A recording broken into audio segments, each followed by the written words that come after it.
phân rất là đẹp thấy bà con, đẹp hơn lần trước rất là nhiều.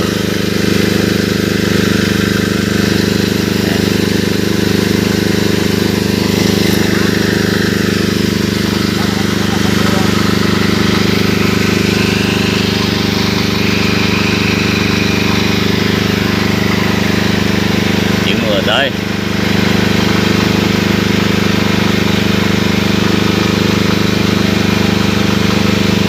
Mùa đông xuân mà mưa ha.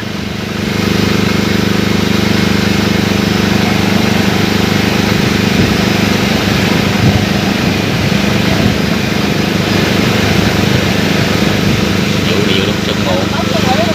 Thì ở đây thì sắp 10 đây thì gọi là vụ hè thu nha bà con. Hè thu sớm.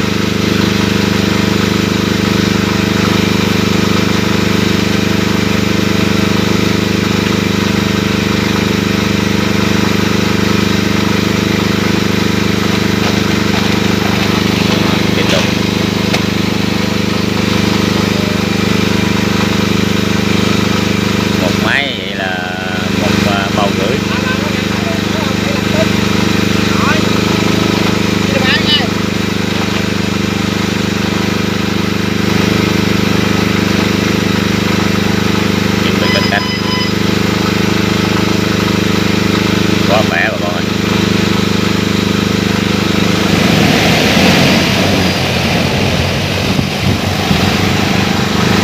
Thì cái phân bón thịt con lười này lúc trước thì nó bị dính máy nha bà con, nhưng mà thời gian này thì công ty đã cải tiến lại rồi thì không còn bị dính máy nữa.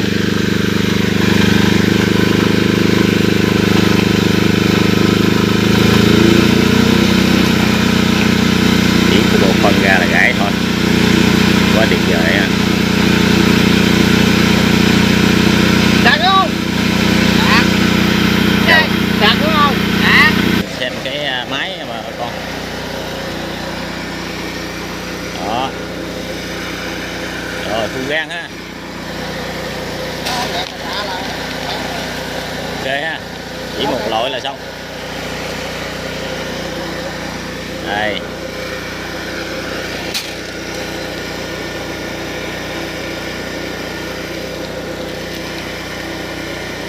Hết luôn à. Rồi bao ra thôi.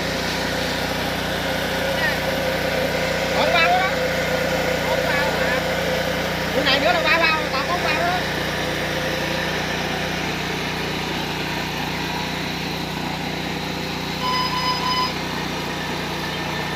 Cắt cánh đi.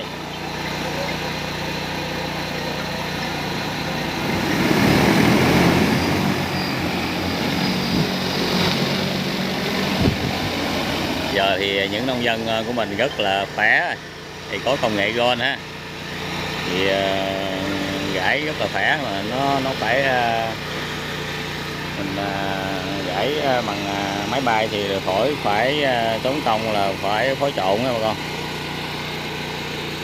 rất là đơn giản,